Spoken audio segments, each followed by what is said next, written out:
Você está ouvindo Projeto Orbon, apresentando Carlos Cruz.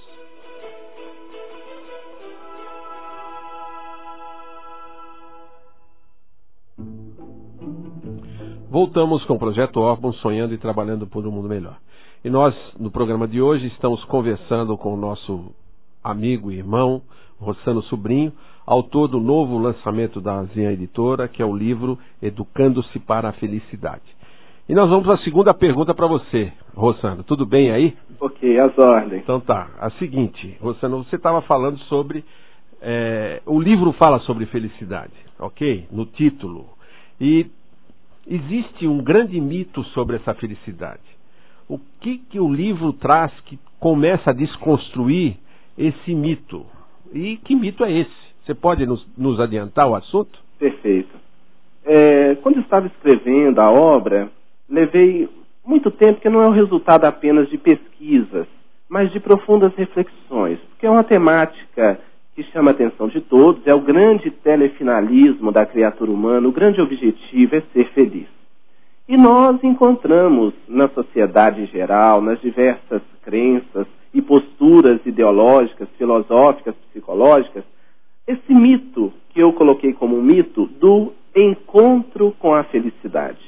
De que belo dia determinada coisa acontece em nossa vida, a casa própria que chega, o filho que nasce, o diploma acadêmico que é alcançado, e por estes episódios acontecerem, a felicidade se instalaria automaticamente, sem desmerecer quaisquer conquistas de caráter material, de caráter emocional, familiar e psicológico. Nós sabemos que inúmeras pessoas têm casa, carro, marido, esposa, filho, títulos, dinheiro. Conhecemos inúmeras pessoas. Eu participo de uma casa espírita, nós atendemos pessoas que muitas das vezes chegam e dizem, olha, eu tenho isso, tenho aquilo, tenho tudo que eu quero, e no entanto não estou bem, sinto um vazio existencial. Porque na verdade a felicidade ela não é encontrada em coisas que nós conquistamos de um dia para o outro. Então esse mito do encontro, de pessoas que dizem, quando eu ganhar na loteria, ou quando eu conquistar tal valor monetário, serei feliz. Isso não se confirma na prática. Nós observamos, às vezes, pela mídia, pessoas abastadas economicamente suicidando. Temos notícia que na Suíça ocorre um grande número de suicídio entre jovens que nascem tendo todas as coisas. Então, estou enfatizando que felicidade não se encontra tendo coisas, mas que felicidade é uma condição consciencial, espiritual, um estado de alma que é construído na medida que o indivíduo trabalha no bem.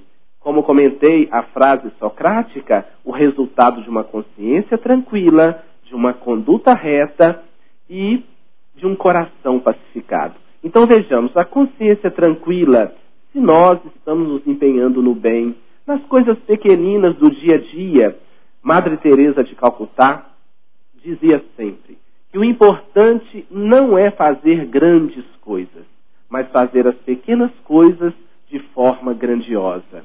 Quantas pessoas estão naquela expectativa de realizarem algo muito significativo na vida e a partir de então se felicitarem?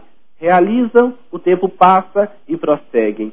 Porque na verdade é essa construção, é o que estamos construindo dentro de nós, essas potências da alma que estão sendo despertas, o que estamos construindo na memória cósmica, porque nada se perde. Nós sabemos, e há um livro cujo título é Memória Cósmica, de Hermínio de Miranda, em que ele demonstra que nada se perde, tudo está registrado no cosmo, daí a psicometria, pessoas portadoras dessa faculdade conseguirem, através do contato até de objetos, descreverem a história daquele objeto.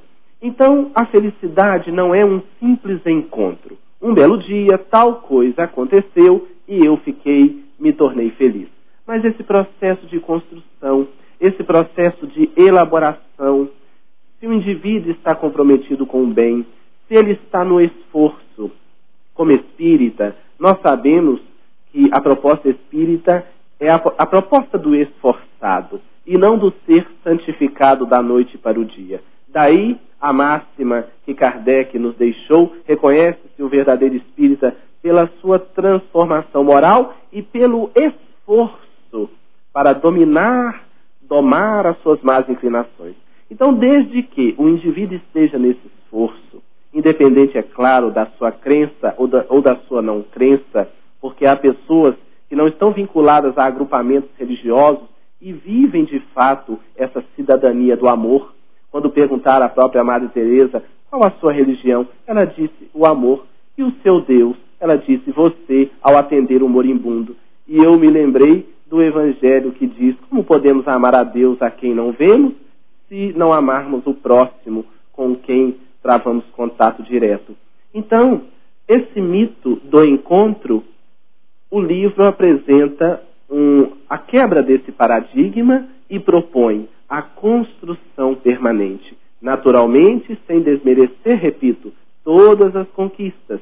Mas do que vale ter casa e não viver num lar?